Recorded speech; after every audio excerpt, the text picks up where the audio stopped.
But he said if anyone had any questions or they wanted to work on his campaign, they should email. I think we're going to kick it off with Brian, Sure. who represents the Seed Foundation here in Cincinnati, and that's the school. What was it, Michael, in the movie? The residential school that Michael eventually got into. I'm sorry I didn't have any tissues on the tables, you guys. You know, and to that point, I've seen this film at least 8 times. It doesn't get any easier, so guys, don't feel embarrassed or whatnot. I still tear up a little bit myself. So first and foremost, thank you all for inviting me here. It's exciting anytime to get to come and talk about education reform and what's kind of happening here in the local Cincinnati community. Just a quick note, Anthony is doing fantastic.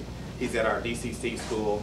He's an honor roll student. He did break his leg about 3 weeks ago playing basketball, but he's learned how to milk this, so he's getting a lot of attention and he's really enjoying himself still. So Anthony's doing great. Just to give you a little background, I got into urban education, I want to say 8, 9 years ago, leaving a contract position at Procter & Gamble. When I started with the 21st Century Community Learning Centers Initiative in Cincinnati. I worked for about 4 years as one of the resource coordinators. It's one of our first 9 community learning center efforts in the Winton Hills, Winton Terrace community. And for those of you who are familiar with that community, very high crime, very high poverty, very needy community. And so I saw a lot of the things that you guys saw in the movie here firsthand.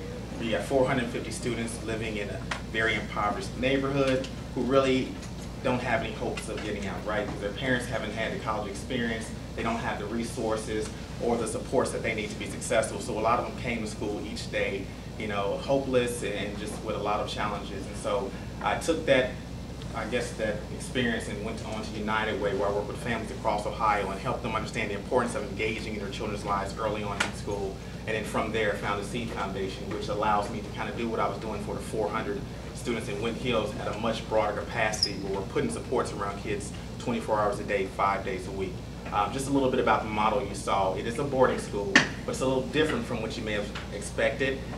We focus on at-risk students who meet a variety of risk criteria, right? So our children that we serve essentially have incarcerated family members, or they've been chronically delinquent and truant in schools, 250% of poverty, a very challenged, a very interesting group of students because they have the potential, they just don't have the supports at home all the time that they need to be successful. So my job currently is to work at the legislative level, but also at the local level, to build the support we need and also pass legislation to allow for this type of framework to exist in Ohio. Currently, we have a great partner with the Farmer Family Foundation who has committed $30 million to build an actual campus facility right here in Cincinnati.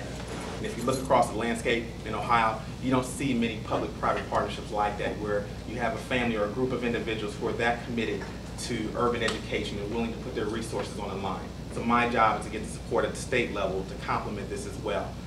One of the things I want you guys to know about SEED is, you know, we don't look at SEED as a one-size-fits-all solution, right? SEED is part of a continuum of options that we need here in Cincinnati to be successful. You'll hear from Greg Landsman in a second, who will talk about the work that Stride's been doing over the last several years to build supports from the cradle to the career kind of pipeline that you saw a little bit in the movie here, but at a very broad level. So we have students who need environmental changes to be successful. That's what SEED's about. But you need students who need stronger academic supports, you know, that might be provided through STEM schools, or you know, schools like KIPP, where they provide parent contracts and ensure that the parents are engaged long term. So I don't want to get too much into it because I want to allow a lot of time for questions and dialogue, but I do want to kick it over to my buddy here, Greg, to talk a little bit about the Stride partnership and what they're doing here locally as well. Thanks. So I won't bore you with a lot of details about Stride, because we'd rather have a conversation about the movie because it's provocative and it, you know, sort of gets your wheels turning and so we'll open it up. The Stride Partnership, for those of you who aren't familiar, is a cradle-to-career education partnership that focuses on the urban core in Cincinnati, Newport, and Covington. Newport and Covington are the urban core cities across the river in northern Kentucky. And if you think about a school board that focuses on a district in the Little Red Schoolhouse, we're a learning board. So on our board are early childhood leaders, folks that are working on kindergarten readiness rates, how you get the child care providers, and programs like home visitation that go into households and help low-income families you know, interact with their children in a way that helps with brain development, all those things that are really important to get a child ready for kindergarten. And then our superintendents of our urban school districts, Cincinnati Public, Newport, Covington, and then the college presidents, Cincinnati State, Northern Kentucky Universities, UC, so on and so forth, and then the major funders and business leaders and community leaders that are all working to improve student achievement from kindergarten readiness rates to 4th grade reading rates to 8th grade math rates to high school graduation rates to college enrollment rates to college completion rates. So there are these key sort of pivotal transition points. If a kid is ready for kindergarten, that is, they score pretty high on what's called a kindergarten readiness assessment, odds are they're going to be reading at grade level in the 4th grade. That's the next big benchmark. In fact, it's so significant that some private prison operators, people who run these facilities, they'll determine projections, the number of jails they'll have to build based on that 4th grade reading rate in a community. If you are reading at grade level in the 4th grade, odds are you're going to graduate from high school and you're going to go on to college. If you're not, it's going to take a lot of interventions and a lot of, that's the sort of moment where you transition from learning to read to hopefully reading to learn, right? And then there are those key benchmarks along the way. So that's what we're focused on. And so as a partnership, we try to serve as a catalyst for getting people within that big, long system to work together across sectors to drive and invest in those things that are going to have the greatest impact on our 7 indicators, kindergarten readiness through college completion. So that's what we're doing. Our involvement to some extent around this movie focused on the contract between the teachers union at Cincinnati Public and the administration and the board, which Sean Parker's a member of. Unfortunately, he can't be here. They just negotiated their contract with their teachers, and we advocated for a series of reforms that were ultimately included, but as it goes with anything, it's all in how they get implemented. So we advocated for linking, right now teachers get evaluated kind of every year. Most often it's just a classroom observation, it's not much. And then they really don't get evaluated in any thorough, rigorous way until the 5th year, right? And then every 5 years after that. And so we advocated for including a measure of student achievement to the evaluation process, so we should be determining whether or not teachers are doing well if kids are doing better in their classrooms. We advocated for the ability for the district to move staff around so that you could take your best teachers and put them in high-need schools. We advocated for changing the hiring process. Right now, CPS, because of these things called transfers and bureaucratic stuff, they don't do any of their real hiring until June, and all the great teachers are picked off by then. So a series of other reforms, most of which were included in the final contract, but again, all of the details are being worked out now, and we're just trying to stay close. I'll open it up by saying this: even though we advocated for those reforms and they're important, the movie is provocative and important in the sense that it gets people thinking about where we are from an education standpoint. I mean, in my mind, there's nothing more important in terms of national security, in terms of economic growth, in terms of how you build a middle class, in terms of reducing poverty. You increase educational achievement, the number of people that are getting degrees or credentials who are in a position to have a good paying job. That's how you strengthen a community, that's how you grow your middle class, that's how you lift incomes, that's how you strengthen your position in the world. And the system is broken. It's completely and utterly broken, and it's not something you want to put on the backs of teachers. And so in some ways the movie is a little misleading in that sense, because it sort of reduces it down, like many documentaries do, to something that's kind of simple and we wrap our arms around it. Those are all things that are in play and have to be dealt with, but I can say this in this audience. I mean, one of the things that I love about being Jewish is that we love to wrestle, we like to debate, we are critical thinkers generally speaking. At least that's how I was raised, it's the community that I know. The sort of wrestling with God, that's what Jacob did, and it's sort of part of who we are. That's what this requires. It requires pushing back on conventional wisdom and arguing with even the premise of the movie, because even though those things aren't untrue, it's just very small picture of the larger problem. I mean, we don't really start spending money on kids until they're 5 or 6, right? When 90% of the brain develops before age 5. I mean, in so many ways, foundationally, it's done at age 5, and we're spending 98% of all public money in the state of Ohio after the age of 5, right? We spend $1.6 billion incarcerating about 50,000 people in the state of Ohio. Versus about $500 a year on these kids 0 to 5. I mean, that's $30,000 to incarcerate a person each year. We're spending $500 to get a kid ready for school. And so these kids show up to school and they're not prepared. The word gap, for example, for a 3-year-old, for a middle class family, is 1,200 words versus 500 words for a low income child. I mean, that's the foundational gap, and it persists along the pipeline. So there are all kinds of things that are wrong with this system, and it's going to take us a long time to fix it. And I just say that as we open it up because sometimes, it's easy to sort of say, well, it's the teachers union and it's these public school bureaucracies, and it's not that those aren't things we're going to have to work on, but it's just a tiny fraction of the larger problem. So, yeah. I want to comment. I'm actually from Los Angeles, where I grew up, and I know they were showing stuff from LA, and to say that, I mean, I didn't go to those schools, and I don't even know where they are, to be honest with you. And it's like a whole other world from what I was used to. I luckily lived within 2 blocks, pretty much, in terms of zoning, of like pretty much the best like elementary, middle, and high school in the area. So my parents, I went to public school, mainly because all the private schools, if you went to college with someone from LA, went to a private school. I mean, my parents wanted to save so we could go anywhere we wanted to for college, and it was $30,000 a year to send your kid to any of the nice private schools. Milken was a very nice private Jewish school in West LA, and it's about $35,000 a year, and my parents couldn't afford to send me that. And so I also, while I was in high school, it became a charter school. And I went to a high school that has about 5,000 students. They constantly added more and more of those like portable classrooms, so to speak, like trailers. And I mean, there was not enough space for 5,000 people. And even if I was overwhelmed with work, I constantly took the honors and AP classes just because I wanted to be surrounded by the people those are my friends, and those are the people that like I wanted, that would push you. And the good teachers were the AP teachers, the ones who actually cared and took the extra time to sit with you and do the work. I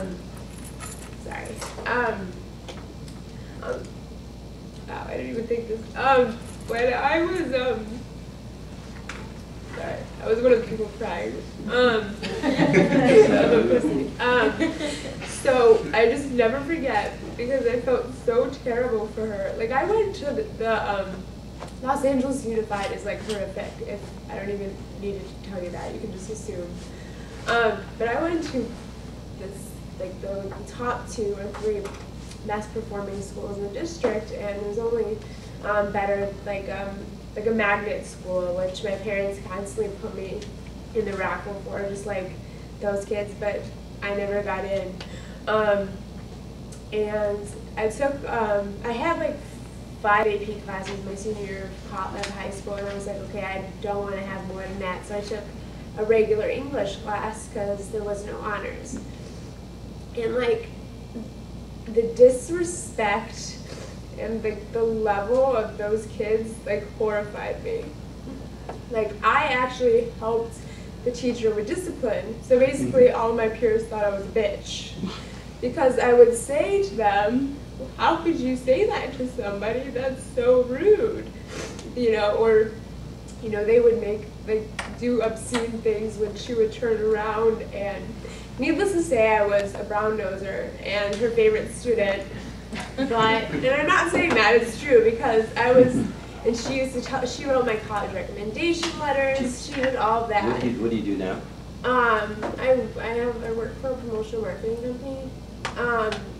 And I mean, I wasn't like the smartest one in any of these classes, but by far. But like, I grew up in a household where if I got a B, my parents asked me if I didn't get an A, and like, you know, they signed me up for art classes or took me to, you know, extra classes on the side because they wanted me to excel and get into a good college.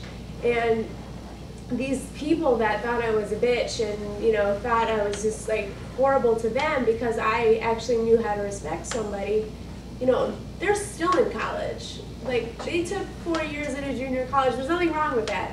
But it's mainly because, like, they couldn't read. Like, they couldn't do anything. And as, like, someone who is, I don't want to say smarter than them because I'm not, like, a genius, but I didn't even have the patience to try and help them. Like, they gave up on themselves a long time ago. So it was, I just like felt horrible. And I mean, I know I have a different experience because I didn't grow up here. But I mean, I went to a public school. And I mean, you know, I turned out fine. A lot of my classmates, you know, to be honest with you, a lot of them were from the same type of families. They all took the AP classes. Those are the people I surrounded myself with. Is there a teacher here? Are there any teachers? Where do you teach? I teach at a private school, like What grade? I mean, I taught for a year. It's, I mean, in a public school, it's really hard, as you would imagine. And so that's the other piece that's sort of tough to watch because it sort of suggests that it's just a matter of everyone being really motivated, and you know, after a while people get burnt out because you have kids that are totally uninterested in their education, and they've been that way for a long time, and you know, after several years of that, it wears on you, and that's the big, you know, again, that's part of the challenge. And we don't pay these teachers very much. I mean, just any guess of what the starting salary at Cincinnati Public Schools is for a teacher? 32. All right, so it's 32, but somebody said 40 originally. But you know, here's the thing: like, that's not necessarily, maybe that's a bad, you know, benchmark, because it's not a totally unusual starting salary. It just doesn't get a whole lot better than that, right? I mean, there aren't. It doesn't jump up considerably, and so it's part of the issue. Yeah. Can I ask why you left teaching after a year? I went to divinity school. I wanted to. September 11th happened, and I got really into religion, and you know, wanted to study scripture and Torah. And so how did you get back into education then? I ran. I left divinity school, and I had worked for he was congressman then, a guy named Ted Strickland, who became governor, and I went and ran his Office of Faith-Based and Community Initiatives, which is an agency that worked entirely on poverty-related issues. And in the end, I chaired the governor's anti-poverty task force for several years, and we did all kinds of poverty-related policy. And you learn very quickly that the only thing that's ever really worked to reduce generation-based poverty is education. And so I wanted to come back and focus entirely on it. Just continuing with that, what are your feelings on the quality or quantity or total lack in some cases of social services within public schools in particular? Well, Brian can, I mean, that's the sort of premise of SEED, but in fact, I'll let Brian answer because it's also what he started out doing with the CLCs. Sure. And I'm sorry, tell me your name again? Erica. Okay, so you were fine. To Erica's point, and to kind of something Greg was saying earlier, there is a lack of social service programs within schools, but just let me kind of frame this a little bit. When I started working in Winton Hills Academy, you know, I ran kind of the business/community program and so forth, so it was my job to get outside resources to come in this terrible neighborhood, right? Because there's 5,000 residents living on top of each other within 5 square miles. No one wants to really go into that neighborhood, right? It's tough, it's difficult, it's scary. And so I worked day in, day out with these kids from 7 in the morning to a lot of times 7 to 8, 9 o'clock at night. And what you find out is that, kind of what Greg was saying earlier, these kids kind of come to school broken, so we're not getting to them around until the age of 5 and 6. So you're talking about kids who are grown up without electricity in their house. You're talking about kids who steal dinner every night. I'm telling you about the kids I know, right? Kids I work with, who would tell you, you know what, I got to eat tonight and I got to feed my brother and sister, so I'm going to go steal the dinner. So your resources only go so far to help these kids, and then you figure out there's a much bigger problem and a much bigger issue. And that's why I spent some time working with parents at United Way, really trying to drill this home. You know, you may not have had the education, you may not have the resources, you may not have all the supports, but these kids out here are struggling, they're dying. And I'll give you a real life example. I had a young lady come into my office. Now I have 3 daughters, biological daughters myself. I had a young lady come into my office one day and she put a letter on my desk and it kind of walked out.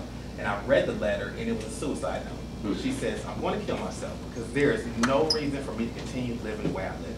Right? And you look at her conditions at home, no one wants to live in that. So you pass this on to the teachers who are in there with their hands tied. You know, it's a very difficult situation. I've talked to teachers who said, you know, I'm here because I couldn't get into Mason or Fairfield or Westchester or any other school district. I'm here because this is the best I have. So then the kids get that as well. So you got a broken home, you know, parents who are uneducated and unable to help. You got teachers who are struggling and doing the best they can. So yes, there's a huge need for social services in schools because we have to fix a lot of these broken kids or broken pieces that the kids are then missing. So what we do with SEED is we put social service supports around the kids 24 hours a day, 5 days a week. For the kids that cannot go home at night, we make sure that from Sunday afternoon till Friday afternoon, they're focused on getting their education. They don't have to feed their little brother and sister. They don't have to worry about the mom or dad's coming home. They don't have to worry about being safe at night. These kids are safe. So they get out of school, and then at 4 o'clock they start what we call a HALS curriculum, Habits for Achieving Lifelong Success. We work with these kids. We build their self-esteem. We talk to them about college and what it means to go to college and the impact of them going to college and what that does for their families. And so we have these conversations, but again, we have them 3 times as long, and that's why we're pushing so hard to get this legislation passed, because right now, there's no framework for the type of school I'm trying to do here in Ohio that currently exists. So there's a tremendous need for more support. Michelle Reed was here, I guess, a month and a half ago, and she said, you know, one of the things that you guys can do is get involved, tutor, show up at the schools, because these kids are looking for positive adults that they can hug on, that they can love on, and who will make them feel that they have an opportunity to be successful.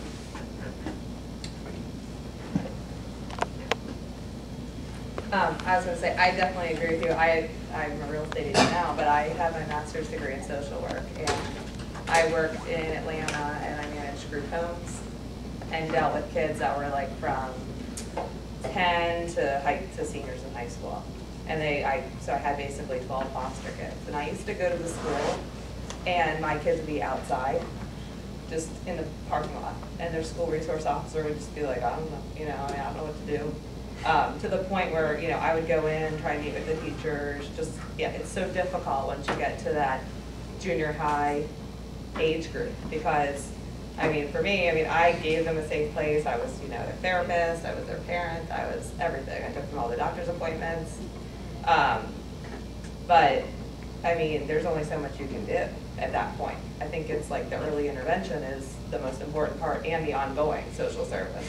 I mean, I actually, after working in that, I mean, obviously I got out of the career after a few years, but I moved because I was like, I cannot, I looked at, like, we were in like 3 or 4 different school districts, and I was like, I can't afford to live in a neighborhood where I would feel comfortable sending my kid to public school in the city. And I mean, that's like what prompted us to move here after spending like 3 years in foster care there.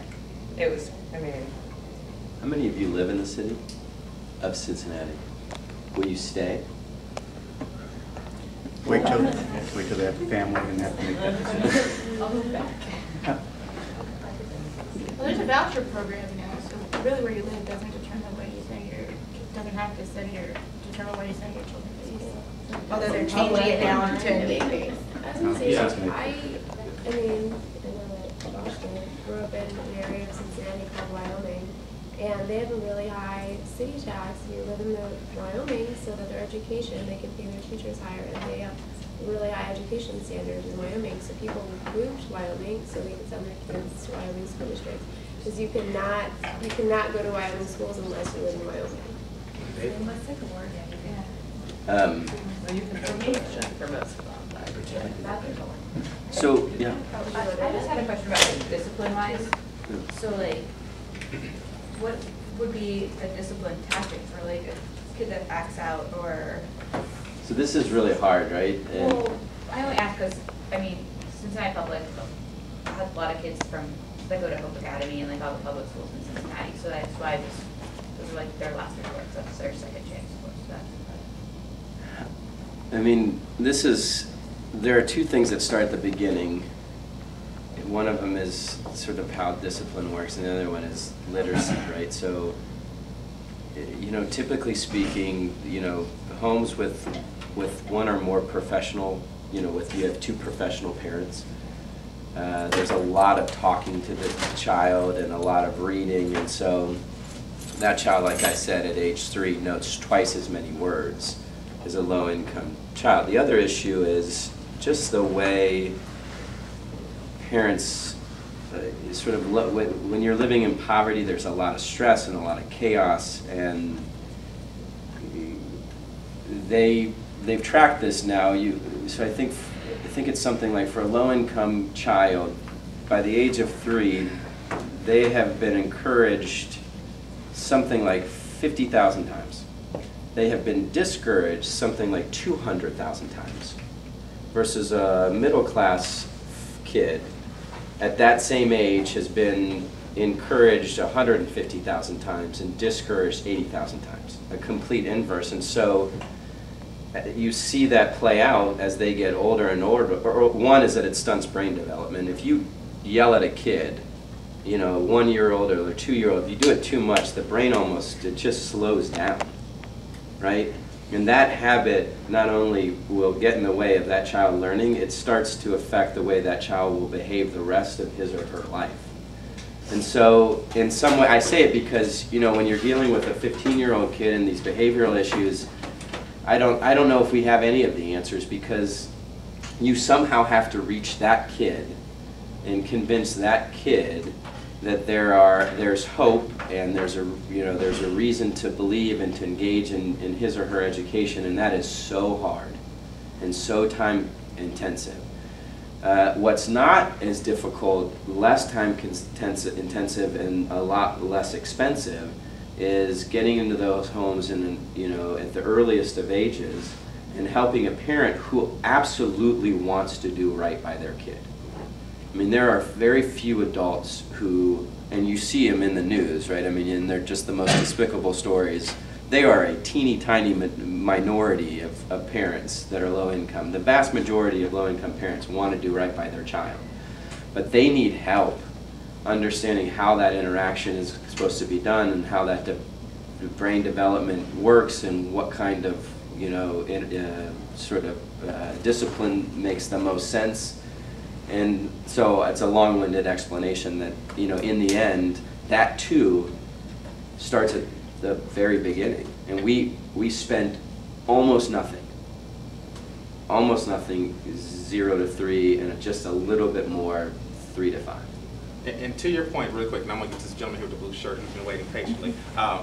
We don't want to overlook the obvious, right? So everyone came into this room and everyone got something to eat if they chose to, right? You got lunches or pop or water. That was very strategic, right? Because you eat, you can sit still, you can focus, you can think. Try educating a hungry child. It becomes very difficult. So a lot of the behavior problems start off because the kids, their basic needs aren't being met, right? It's like the Maslow's hierarchy of needs. If you're not meeting the basic needs, nothing else in life matters. I mean, I worked with security guards who were fantastic with discipline, and I would ask them, you know, what's your secret? They would say juice and honey buns, right? They keep them in the trunk of the car, so when the kids fight, they take them off back, they talk to them, and they feed them. Kids go back to class. There's truth in that. There's a lot of truth in that, right? So I want to make sure that we don't overlook it. The children, even when we miss them early on, we can still help them. And that, you know, in the end, that too starts at the very beginning. And we spent almost nothing, 0 to 3, and just a little bit more, 3 to 5. And to your point, really quick, and I'm going to get to this gentleman here with the blue shirt who's been waiting patiently. We don't want to overlook the obvious, right? So everyone came into this room and everyone got something to eat if they chose to, right? You got lunches or pop or water. That was very strategic, right? Because you eat, you can sit still, you can focus, you can think. Try educating a hungry child. It becomes very difficult. So a lot of the behavior problems start off because the kids, their basic needs aren't being met, right? It's like the Maslow's hierarchy of needs. If you're not meeting the basic needs, nothing else in life matters. I mean, I worked with security guards who were fantastic with discipline, and I would ask them, you know, what's your secret? They would say juice and honey buns, right? They keep them in the trunk of the car, so when the kids fight, they take them off back, they talk to them, and they feed them. Kids go back to class. There's not truth in that. There's a lot of truth in that, right? So I want to make sure that we don't overlook it. The children, even when we miss them early on, we can still help them. So I told you about Shantae earlier, who came to my office with a suicide letter. Shantae goes to Walnut Hills now, and Shantae is applying. I paid her not acceptance fee. I paid her application fees, is what I'm trying to say, to Vanderbilt and a couple other universities, because she's applying there. But it took someone saying, you know what, I see more in you. You're not going to die on my watch. We're going to do something strategic, and that's getting engaged, right? So when my girls go to church on Sunday, Shantae goes with us. And so it's the whole putting an environment around kids where they can be successful, and that's how we discipline them. Well, that's cool. Oh, I'm sorry. No, I was just gonna say, so like, you would like to see them more like programs like Every Child Succeeds for kids. Right. Sure, inspired. absolutely. Every Child Succeeds is the home visitation program where people go into homes and work with the parent around parenting skills, engaging with their kids. Well, one comment and then a quick question. There are a lot of the programs that you're speaking about. The knapsack program for hungry children, the social programs. I think, unfortunately, there are too many disjoint programs. They're not all working holistically together. So I think I heard something like 1,000 new charities are coming up every year, and none of them work together. Right. So we spend billions and billions of dollars across all these organizations, but not holistically. The second point is it's not money, because the more money you spend doesn't necessarily get you the greatest results. My question is actually, what type of partnership do you have with the Greater Cincinnati Success by 6 program? Because, I mean, that's what you're saying holistically, that if you start young and you try to do that, I know that at least the Greater Cincinnati program, one of their focus areas is the Success by 6. Success by 6 is, it emerged from after the 2001 unrest. It was the idea to create an early childhood system, right? So it convenes all of these providers that are providing child care programs, like the JCC has a child care program downstairs. It's a 3-rated child care program. That's the highest rating, and it's based on quality, staff ratio, curriculum, all of the things that are proven to get kids ready for school.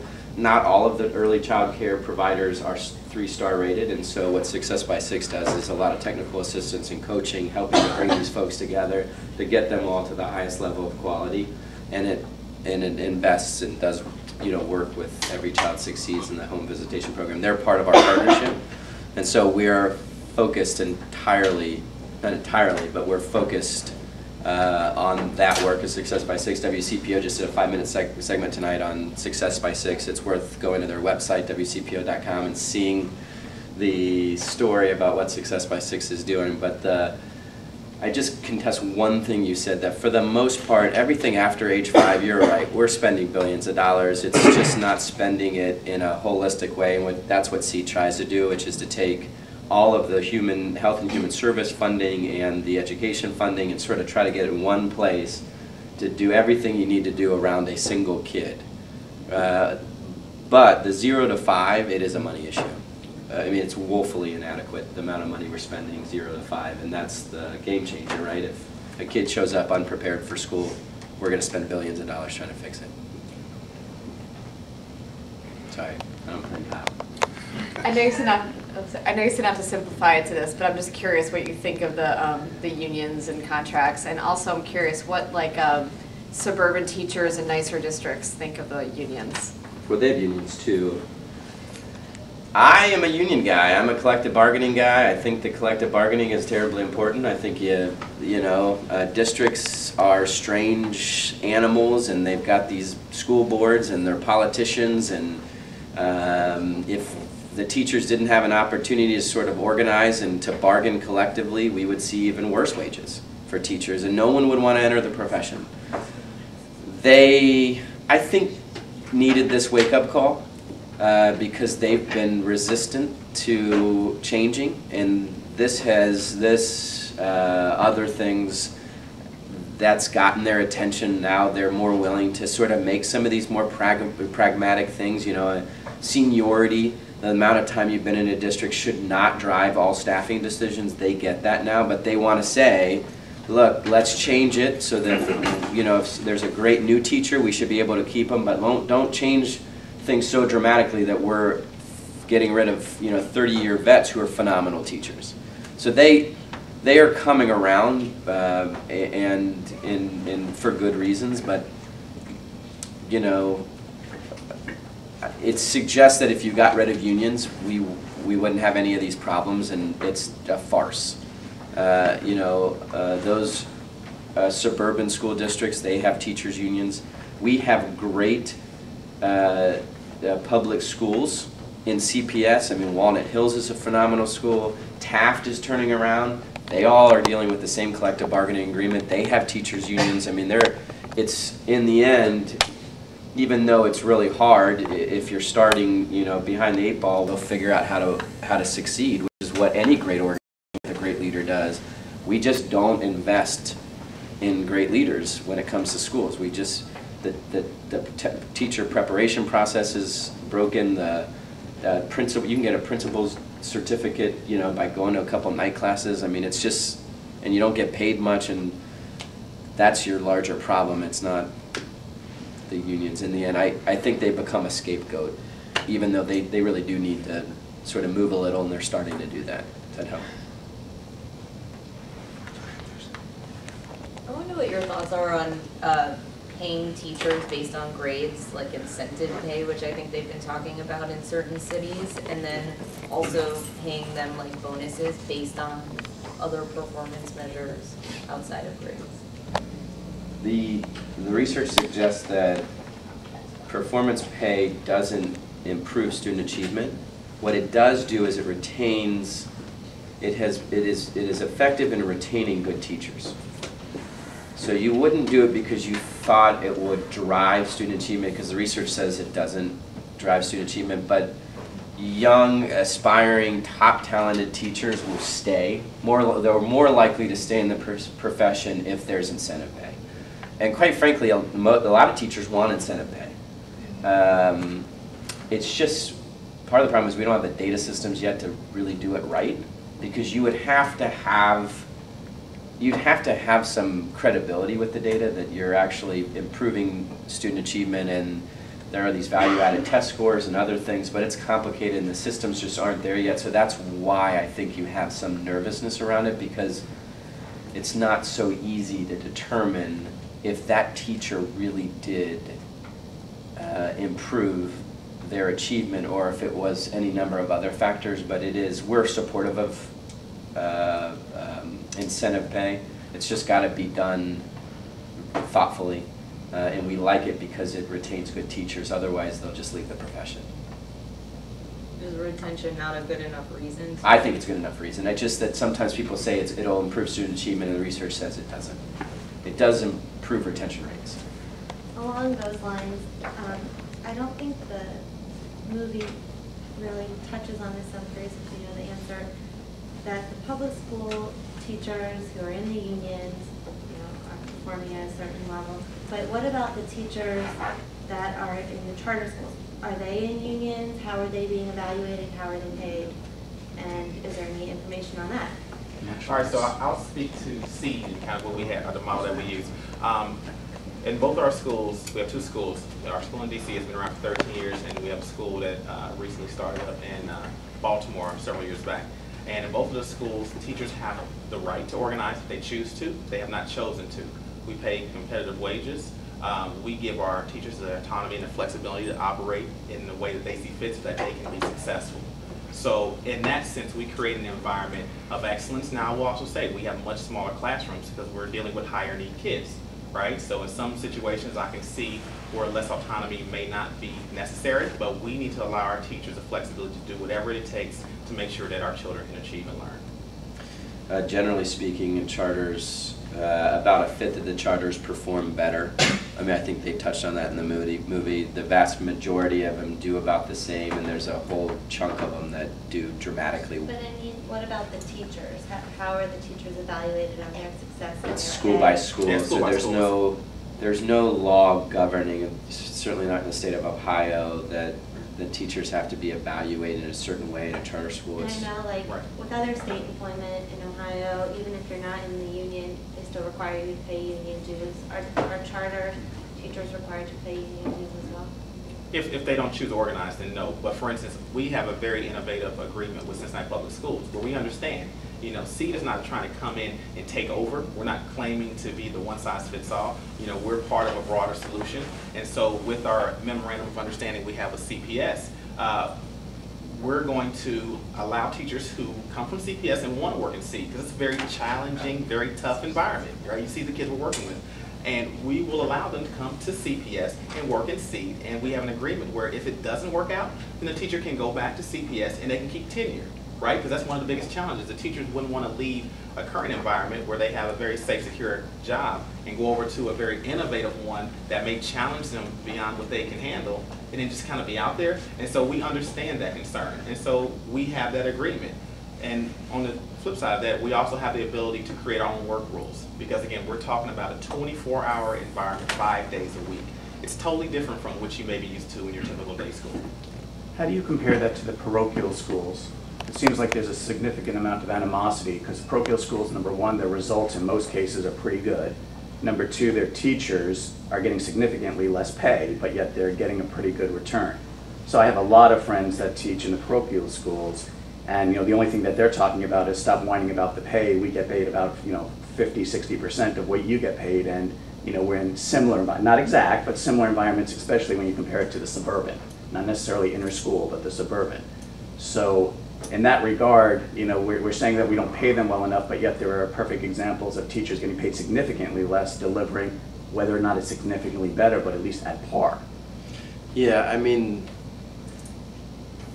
typically, they're different kids, and use suburban, don't use inner city. But they're paying tuition, so it's a different circumstance, because those parents usually have a little bit more money. They're willing to invest more in their child's education, so you have to imagine that they're more involved. There's clearly things wrong in terms of the public school bureaucracy. This is where I totally think the movie is spot on. We have so many laws and so many rules and so many funding restrictions and all this other nonsense that does not get in the way of a parochial school. But when I say paying these teachers more, I think about it in terms of lifting the profession. And so all of you decided not to go in teaching, with the exception of one person. And I have to believe that's in part because of the way we think about the profession. We sort of think about it down here, right? And that involves the fact that we pay teachers down here. If you were in Finland, for example, and it's not a great comparison for a whole host of reasons, but they get the top third of their graduating classes to be in the teaching profession. They also pay about the same as a doctor in the public sector. So a doctor that works for the government, which is how that system of healthcare is delivered, it's the same pay. I mean, can you imagine that? And so they get top talent. They get people, like Ty, who graduated from Harvard and finished high in his class, I'm sure. He, luckily for us, went into education. I mean, not teaching, but he's working with these kids. How do you get kids from Princeton and Harvard and the top of their class at UC and others saying, I'm going to be a teacher? Part of that is elevating the profession, and we all know that includes the wage. Now, we're a long way from that, so it's not that I think you pay them more, you're going to get better results out of your current teachers.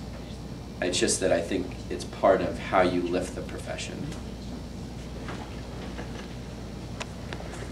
Sorry. He's much bigger. Took a while. Actually, speaking about money, in the movie it talked about, I guess it said the average amount of money that goes towards kids, about $10,000, I think, per kid, I believe it said. How is that actually broken down? Like, let's say, is 50% goes to, I don't know, bureaucracy, 30% go to salary, Depends on the school district. So most, on average, it's about 80-20. 80% to the classroom, which is the teachers and the teacher's salary and all that other stuff that's in the classrooms, and then 20% admin. CPS is embarrassingly 60-40, which is an issue. But it's more. I mean, for CPS, public funding is about, state and local taxes, about 15 grand per kid. And then you add all the federal money, which is the Title 1 through 100, whatever it is, that's another 10 to 15 years. You're essentially spending, which is so outrageous, to your point, about $30,000 per kid at CPS. If you add in the grants and the title money and the public dollars, I mean, as you can see, it's a system that's completely and utterly broken. How does that compare to C? How does that compare to C? Well, C's a little different. We have a boarding component, right? So just to be off the top here, we support kids with typical day dollars, the day school money that follows the kid, but also there's a boarding appropriation of about $25,000 per kid. It's about $35,000. So about $35,000 a year is what it costs to educate a child in C school. So about 3 times what the CPS statistic would show you for the local share, but we have it 3 times as long, right? So that's kind of how it's broken out. What we do in DC and Baltimore are a little different. In DC, 100% of the local dollars follow the kid no matter what school they go to. So if a child goes to a charter school in DC, parochial school, it doesn't matter. The full per pupil allocation would follow the kid to that school. In Baltimore and in Ohio, or Cincinnati, Ohio, whatever, we're looking at about 85% of the per pupil allocation following a child, because our charter laws are not set up to encourage innovative schools to come to Ohio, right? Because we fund charter schools at about $5,900 per pupil. About half of what we pay a local school or a local public school. And so what we have to do is get the laws changed where 85% of the local dollars can follow a child to C, and that's kind of how our dollars are broken out. This is one of the things that the union is really resistant to, is upping that charter amount. But if you're going to attract high-performing charters like KIPP, they won't come to Ohio in any meaningful way. They've got one school in Columbus because they can't afford it. Because we pay per kid a charter school half of what we pay a public school. If there was parity, KIPP would come here. Do you think it should be consistent at national level? Do you think the states should have the right to differ by state? Are the needs really different? That's a good question. I think states probably should work that out on their own. I mean, for me, a kid should be enrolled in a high-performing school, whether that's public or private or charter or whatever, and we should try to figure out a system that allows for that. So I'm all about parity, so long as you have the same levels of accountability, not bureaucracy, but accountability for charters, and we don't have that right now. So we have mostly crappy charters in Ohio. And part of that's parity because you're not attracting high-performing charters, they won't come here. But part of that is because we just have never done oversight. We shut one down in Toledo about 6 months ago. It reopened under a different name, same address, same phone number, same staff.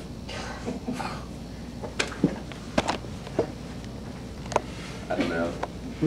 I was looking at it. I'm curious what your thoughts are on the welfare system, and we were on welfare, I'll be honest, for a few years. Luckily, we didn't need it forever. But I'm curious, regulations, drug testing. What are your thoughts on that? But I know we have to balance that people need the money with motivating the parents to do better. So. I'll take an early stab at this. You covered me if I get off track here. Welfare was initially designed to help people get off their feet, get onto their feet and become successful, right? I spent a few years working. Get off their feet. It was actually, right? And so with that, the system has been abused, right? We hear all kinds of cases of, families getting food stamps, for instance, and selling the food stamp cards for cash. And for me, okay, I can take a food stamp card and get $300 in groceries, and I only have to give you $200, right? So the suburban parent may say, hey, that's a pretty good deal, but that's not the way the system is designed. So I do think that there are significant changes that are needed, but I think what we have to do is we have to create some type of incentives that encourage people to get on their feet. So one of the biggest challenges in working for the housing authority was that you would have your rent established based on your income. Well, if you went off and got your education, got a better job, your income would shoot up. And so it would discourage people from going out and doing better. It was a disincentive, right? Because the cost of now paying more for rent and also getting your children into daycare, especially if you have multiple children, it balances out to where you make more money staying at home and not doing anything. And I'm not speaking for everybody, but this is a significant issue. So I think we have to look at, how we allocate federal resources and so forth. You know, one of the things we're doing now is we're talking to HUD at a federal level about housing dollars. You know, we believe that if a child lives at sea 5 days a week and we're taking care of them, feeding them and so forth, a portion of the housing voucher should follow the kid to sea. That's how when we're talking about alignment of resources, that's what we're talking about. And because the benefit of a child coming to sea is educational outcomes and educational success. So we're telling the federal government and the state government, listen, we have to do better. You know, we have to make sure that all of this money, the welfare dollars, the TANF dollars, the child care dollars, all of these federal pools of money are coming in, but they're going to ensure a child is being successful. So we partner with the Fordham Foundation, the Gunn Foundation, and the Cleveland Foundation and launched this project to look into these federal silos and to figure out, you know, can we move some money? Can we link them to educational outcomes? Because right now there's no accountability measures in place. I mean, to your first question, I ended up getting back into education because I spent 2-3 years working on welfare, poverty-related policy, and I got fed up. In the end, it's sort of an impossible proposition because in most states, you know, with welfare reform in 1996, you could really only be on welfare for a certain number of years. They left it up to states. Ohio says you can be on it for 3 years and then you got to go off it, get a job. You can come back on it 2 years later for another 2 years for a total of 5 years. But most of these families, individuals on welfare, it's a problem of education. They don't have skills to get good paying jobs. And so, especially in a downturn, an economic downturn, I mean, and the way our economy is restructuring and there just aren't those jobs anymore, right? We don't have that many low-skill jobs. Almost half of all jobs in the United States now require something more than a high school diploma, right? Which is some certificate, some training, and we're just not there yet. And so I don't have the answer. It's an impossible proposition. I mean, you know, the vast majority of those recipients don't have the skills to get off welfare, and then we beat them up. And I don't know other than to say we got to focus entirely on education, I don't know what the answer is. Gentleman back there had a question. What would you suggest to me if I wanted to make education my focus item for my time outside of work or whatever else I'm doing? If I wanted to make it my thing, and then what would you suggest to me to get involved in if I just wanted to make a bit of time each month to help to make an impact? In terms of those two sort of time investment pieces, what can we do to help? We are working with the Federation. We started a conversation with the Federation, and that's something I think the JCRC is going to lead to partner with a school, maybe Rockdale Academy in Avondale, to do first and foremost tutoring. So those kids need tutors. And this is the elementary school in Avondale. And we have historical roots in Avondale, those of you who are familiar with the sort of Jewish community, or in terms of the history of the Jewish community in Cincinnati. So that's going to take a couple of months to organize and to get some buy-in and all these other things, but we'll have a big event here. And so that's what I would say is it's tutoring a kid 30 minutes a week around reading or math. And that's what that thing we passed around the clipboard was sort of about also. If you checked off that you're interested in tutoring or advocacy, that's so we can also follow up with you, as the conversation progresses.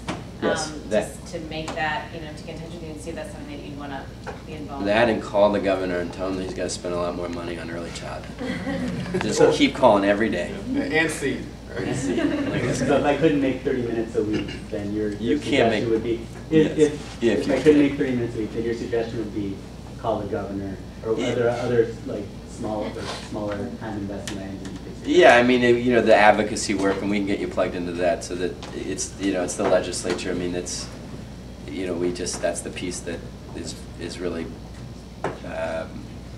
problematic. We just don't spend nearly enough resources on it. I was just going to comment on a couple of things we said a while ago. I went to charter school. My high school was part of LAUSD, Los Angeles Unified School District. And while I was there, I was a sophomore and transitioned to a charter school. And it was, someone was asking about kind of how that goes about. And teachers had the opportunity to vote. They also had the opportunity to either stay or go. So it wasn't like you were forced into it, you could leave. Although if you stayed, it was like one of the best schools in the district, and you got better pay and better benefits, and so not very many people chose to leave.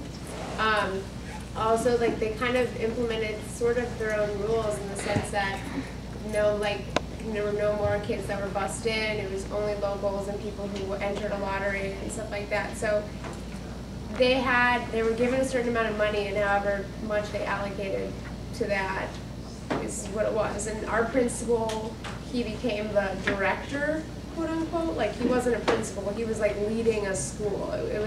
It like transitioned. It was a little different. I didn't notice anything because it didn't matter really to me, but you can see that there was a lot of difference. And then, so that was just kind of what she said. And then the second thing, when you talked about not enough people wanting to be teachers, actually kind of, I guess, bad, but I'll never forget, like, growing up, like, I always wanted to be a teacher. I, like, taught my teddy bears and everything like that. And I was a camp counselor for 7 years. I tutored kids in high school, all that stuff. And I went to college. I had no idea what I wanted to do, so I majored in communication because it's pretty broad. And I remember, like, freshman year, I called my mom and said, hey, I think I might want to be a teacher. And her one response was, I do not pay out-of-state tuition, so you can be a teacher and make no money. And, like, although that's depressing, because I probably make no money now, but, like, it's even more depressing. But, like, her response was, you know, if you wanted to be a teacher, like, I haven't seen you want to be a teacher over the last, 20 years, so why all of a sudden do you want to be a teacher now? I'm paying, 40 grand a year so you can go be a teacher. Like, that's depressing, but that's what my mom said to me. That's why, you gotta live that. And I'm not a teacher, so. Can I just say one last thing before I forget? Dave, do you all know Tracy Moore or Ty Moore? Just raise your hand. So Ty runs a program called Leadership Scholars, which connects sort of upper class juniors, seniors, sophomores, juniors with middle school kids.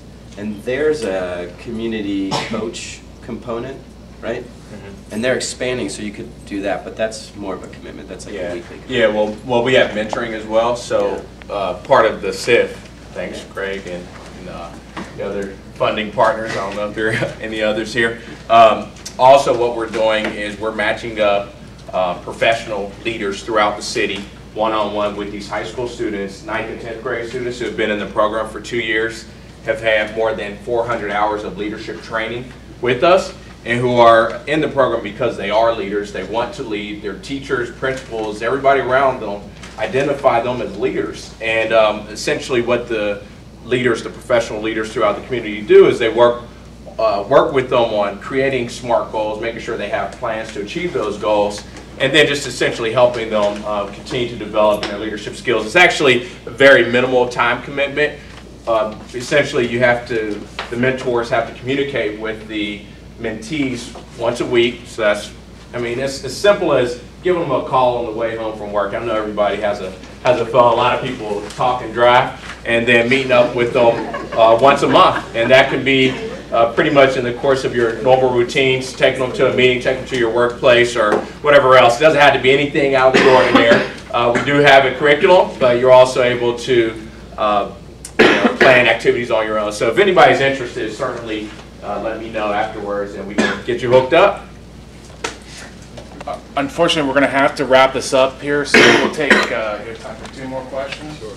Take 2 more questions and then we'll wrap it up. Hey, you mentioned earlier something about how you didn't want bureaucracy in the classrooms, but accountability from the teachers. What is your idea of what that accountability should be?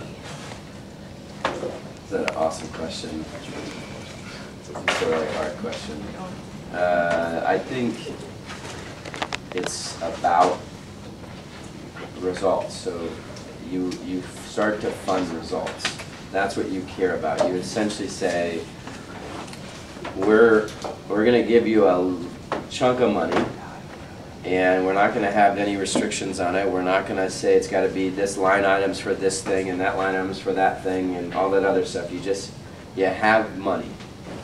And what we want to see are these results. We want you to figure out how you locally or in your school, you're going to improve student achievement. And if you can't, there's an expiration date in that funding for you, right? You, after a certain period, if you can't get results, and it's not 5 years because you've lost a generation of kids. It's a couple of years. If you can't improve student achievement, right? Because that's what we're going to track. We're just going to track results. If you can't do it, then we're going to come in and the state or authorities will come in and reconfigure the school, whatever it takes. That's what I mean. It's not. It's essentially creating a set of expectations around results, and then sort of basing funding on that. I mean, it's too complicated of a. I don't have the answer, but for me, it's changing from we're going to fund 1 million different programs in schools and we're going to have 1 million different roles to just having one, right? Which is you got to get results, and that's what we're going to fund. And if you can't, then we're going to switch up your leaders and we're going to reconfigure your school. Give it to somebody else who can. And I think for me, I mean, the ultimate goal for accountability, I guess, would be for the teachers to hold themselves accountable. Right, so the overarching goal is that every teacher feels that they cannot sleep if there's a child in their classroom who's not learning, and they're doing whatever they can to drive outcomes. So you heard Jeffrey Camden talk about, when he started in his first year of teaching, he was terrible. Second year, he was just a little bit better, but by year 5, he was a master teacher, and that took a personal commitment because he saw the need, and so he pushed himself. And to Greg's point, we're going to set high expectations. We're going to reward teachers. I shouldn't say that, but teachers will be incentivized and rewarded for what they do in a classroom and student achievement and student outcomes, right? But ultimately, that has to be driven internally. On top of student achievement outcomes, just measuring student achievement. You mentioned value-added assessment earlier, longitudinal data, lack of availability. How do you approach something like that? I mean, if you're going to assess teachers based on student achievement, then don't we need to have a pretty rigid system of measuring that? So we have a policy agenda as a partnership, and there's only a handful of things on it, and 2 of them have to do with investing in these longitudinal data systems. There's money there for it. This was part of Race to the Top to help states, and the stimulus to help states create these longitudinal data systems so that you can start doing this. And it's just stuck in the bureaucracy, and these lawyers are all messing with it, and they have a 2 to 3 year time horizon to get this done when they could probably do it tomorrow in terms of connecting the existing data systems and then starting to produce.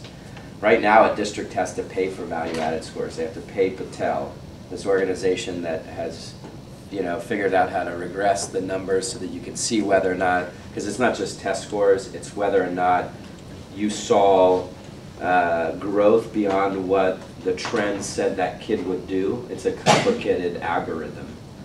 The district shouldn't have to pay for that, but they do at the moment. And so one of our core pieces of our advocacy agenda is that the state needs to get serious about finishing this and then producing these value-added scores and other assessment tools for districts. And right now they're just going to take their sweet time.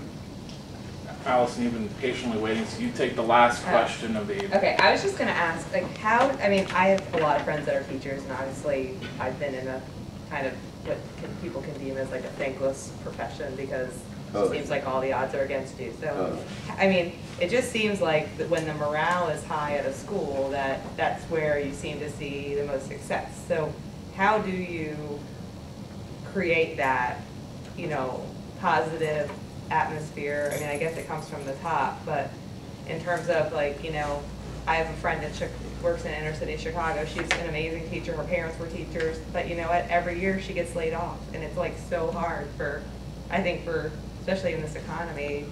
How do you keep that morale up when you're with people, sometimes specialists coming and going, and Great principles. You have a great principle. Great leadership at the top to start off with. There are phenomenal programs to actually get at that. So many of you probably have heard of Teach for America, where they're taking some of the leading, graduates who are maybe not going into teaching, but they're encouraging them to teach for a couple of years in inner city classrooms. They're taking these, I guess, these very strategic skills these individuals have and putting them in environments where they can be challenged and be successful. And they're doing phenomenal across the country. I mean, if you look at the Teach for America cohort, it's been growing by the thousands. And, you know, they're looking at getting legislation passed in Ohio that will allow individuals who are majoring in business and accounting and other areas to actually go into the classroom and teach in the, what's it, 9th through 12th grade? I think right now the legislation allows teachers to come in and teach in the early grades, but there's not legislation that will allow them to teach in the later years. And so, again, great programs like Teach for America is you know, what I would look at, but also I would just say it really does start at the top, from what Greg was saying. You know, you hire great leadership, you know, and then you create a culture where, you know, every teacher, every instructor feels valued and feels that they can contribute as part of a team. And so, for instance, with our Maryland school, we had 30 spaces and 3,000 applicants. You know, excuse me, I'm sure there were other school districts that had open spaces, but we have a track record for creating environments where people bond together and we push for outcomes. I just wanted to make a comment. Teach for America, I have several friends who did it after school, and several of them went on to start charter schools. And one thing they didn't touch on in the movie, but I think, Greg, you mentioned it, the charter schools have, that is the distinction, are these contracts with the parents. And that's something that doesn't exist, we know, in public schools, but these contracts with parents so that they're on board, they're engaged, and, you know, we saw committed parents in the movie, but that isn't always the case. And I know from my friends in Teach for America, that was their biggest frustration, were the parents who didn't want to have conferences and didn't, you know, weren't behind it. So charter schools, that's, you know, one distinction.